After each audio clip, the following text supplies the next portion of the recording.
N'arrête pas le progrès, et si jamais vous essayez de le faire, on vous tassera au bulldozer. C'est à peu près ce qui s'est passé à Verchères. Il y avait là un petit coin tranquille. Vous savez, la paix, la grande paix. Et puis le promoteur est arrivé. De concert avec la ville, toute heureuse d'un nouvel apport de taxes, il a construit ses grosses maisons. Votre petit coin tranquille a changé à jamais.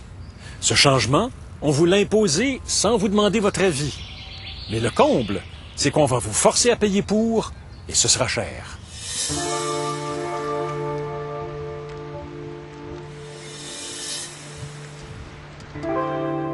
On n'avait pas le choix de vouloir ou pas vouloir participer.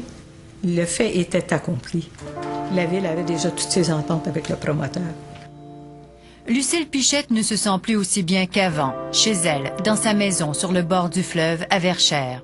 Il y a à peine 5 ans, c'était comme la campagne ici. Des chalets, quelques maisons, une route de gravier. Derrière, un grand terrain vague. Un projet immobilier est venu changer le décor. Mais surtout, on a forcé les résidents à se brancher au nouvel égout et aqueduc du projet. J'avais une fosse septique en parfait ordre. J'avais l'eau de la ville en parfait ordre, qui n'a jamais gelé, qui n'a jamais créé de problème, qui a toujours été parfaite parce qu'elle avait été bien installée. Alors, j'avais pas besoin des services de la municipalité. Les services qu'on lui impose coûtent cher. 27 000 $ payables en 30 jours. Une dizaine de résidents sont dans la même situation. La plupart sont des personnes âgées. Ces montants-là ne sont pas justifiés. Maintenant, le plus jeune, Bertrand Gaël, est devenu leur porte-parole face à la municipalité. On a toujours dit, vous nous emmenez les égouts, on va les payer, vos égouts. Mais faites-nous pas payer pour toute la patente du promoteur, là. Ça marche pas, ça. C'est loin, loin, loin d'être équitable.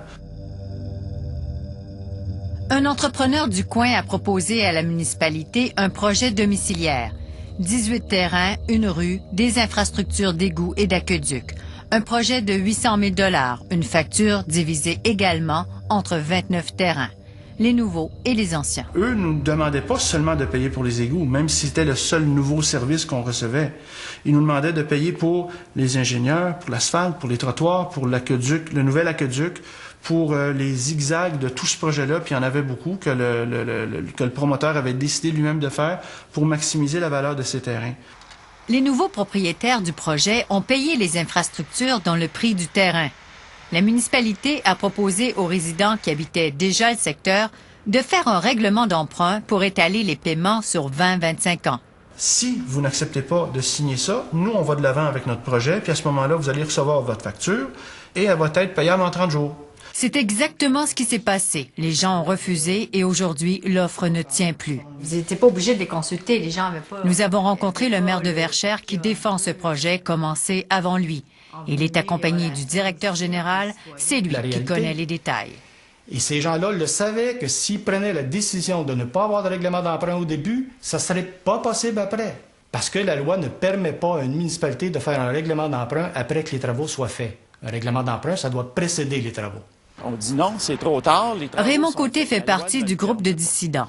Mais si on l'avait accepté au moment où nous l'ont proposé, il était incapable de nous dire combien ça coûterait.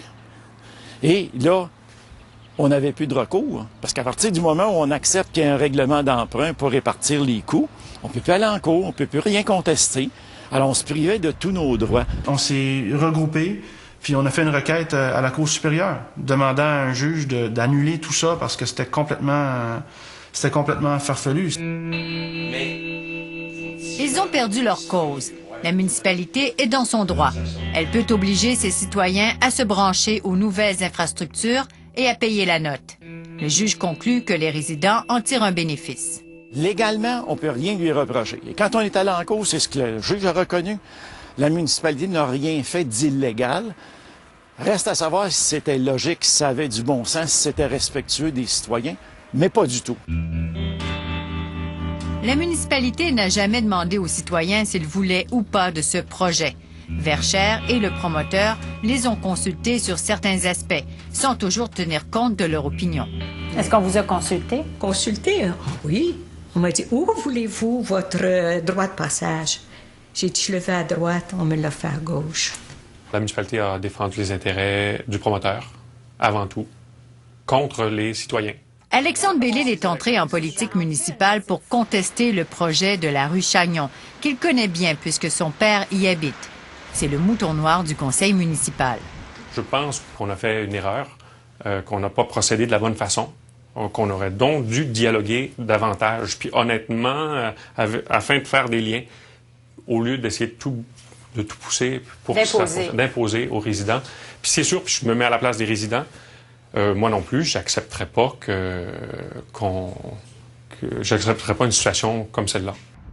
Les résidents auraient aimé que la municipalité contrôle davantage les dépenses du promoteur. Lui, il a un terrain, il essaye de le maximiser, donc il fait des zigzags, il fait une bulle, il fait un paquet de choses. Puis ça va, je veux dire, c'est son projet. Ça coûte cher faire ça. À chaque fois qu'il fait un zigzag, une bulle, un croche, à chaque fois qu'il ajoute un coût sur son projet, le coût total du projet monte. Et donc, notre contribution monte. Pourtant, le service que je reçois, lui, il est le même. La municipalité avait, elle aussi, des exigences qui ont fait grimper les coûts. Pour des raisons de sécurité, elle a obligé le promoteur à doubler la longueur de la rue Chagnon pour qu'elle débouche aux deux extrémités. Verchères se conformait ainsi aux règles du ministère. La Ville y trouvait son avantage. Nous estimons que la Ville aurait dû assumer une partie des dépenses. Sinon, de le partager avec tous les gens qui en tiraient des profits. Quand vous dites que c'est un avantage, oui, pour le moment, c'est un avantage, mais on n'a pas le choix d'aller comme ça. Oui, mais alors pourquoi vous n'assumez pas une partie des frais? On n'a pas l'affaire à subir des parties des frais. Les résidents veulent négocier avec le conseil municipal pour trouver une façon de réduire leurs factures. Les citoyens, ils ne peuvent pas dire à la municipalité « Je suis d'accord ce que tu fasses de l'aqueduc, mais je voudrais que ça me coûte juste, par exemple, 10 000 ». Si pour faire la job, ça en coûte 15, puis 20, puis 25, ça en coûte 15, puis 20, puis 25. Légal ou pas, 27 000 $, c'est toute une facture. Et parce qu'ils ont choisi de contester, ils devront la payer en 30 jours, plutôt qu'en 25 ans. La lutte contre le projet les a tous épuisés. Ils ne sont plus que 3 à refuser de payer. Lucille Pichette est une de celles qui a baissé les bras. J'ai déjà payé pour avoir la paix. Je ne veux plus entendre parler de ça. Je ne veux plus avoir de démêlés avec ces gens-là. Je veux vivre et bien vivre. Je veux profiter de mon décor. J'oublie.